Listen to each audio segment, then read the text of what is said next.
Only Believe TV.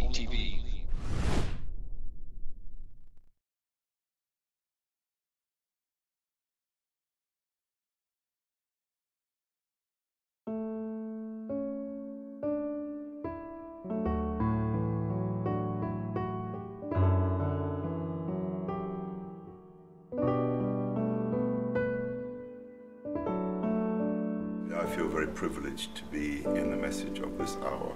When I look and realize the immensity of the message, the validity of the message, and the vindication of the message, and I see how few people have.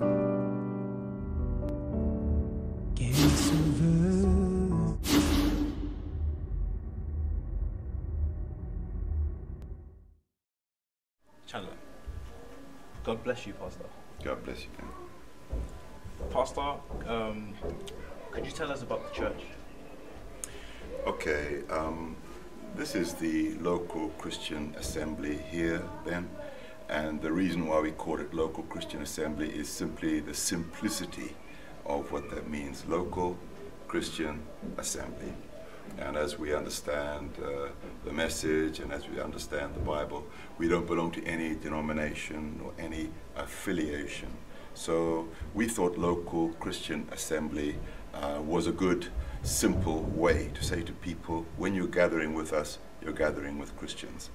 And it started in a place called Vauxhall in London, and that's where we began, and the name has stayed with us.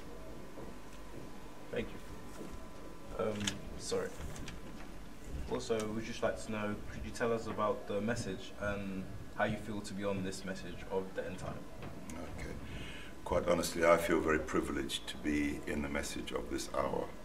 When I look and realize the immensity of the message, the validity of the message, and the vindication of the message, and I see how few people have been called to it. I think the best thing I can say is I feel very privileged to be called and to know exactly where I'm standing. And thank God that I started younger than older, because every year in this message gets sweeter and sweeter. I hope that answers that question. Thank you, Pastor. Also, we'd just like to know, why did you start to preach? And also, if you don't mind us asking, how long you've been a pastor? Sure. Now, I started preaching in 1978, although we started originally in 1976 in a very small way and a very sort of humble way, just in a little labor hall, and we had prayer there. But that's 1976, so I forget what my age was then. It was in my 20s, really. But when I was 24, I started preaching this message, and I officially left Pentecost. I can tell you more about that if you wanted, but I realized that Pentecost literally did not believe or like or want the doctrines that we know are correct. And as for preaching it, I think I just wanted to go forth. My mind wasn't very clear. I wanted to pray for sick people and to have a message to bring to a dying world, really. I realized that we had more to say than just, come and get saved. We had to take the people on to something a lot more serious than that and answer a lot of questions. Thank you. Thank you for that, Pastor. Finally, Pastor, we'd just like to know, how did you receive this message of the end time? How do I receive it?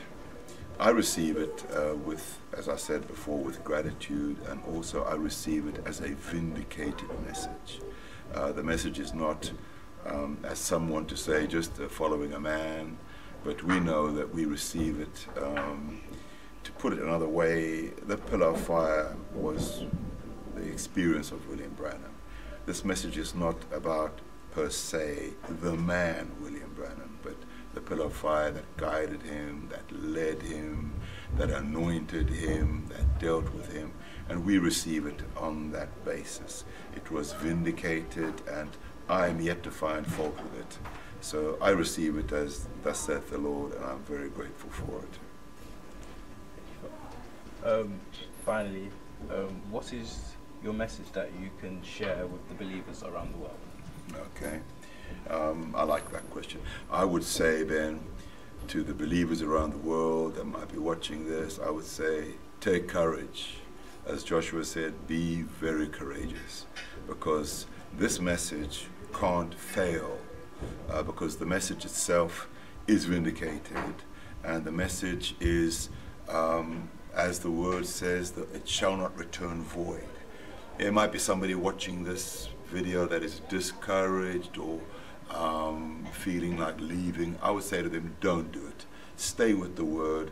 It shall bring forth what it said it would. And it's like a seed that is planted will possess the gates of the enemy. To anybody that's watching, especially if they are in some kind of doubt, I would say to them, don't doubt. It will come to pass, and to solidly take courage on that basis.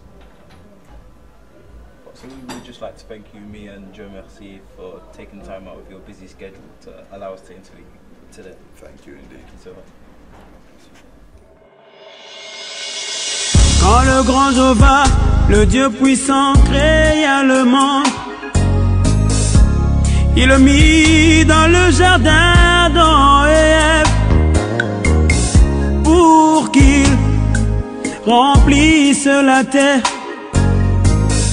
Parce de seulement deux personnages, il pouvait créer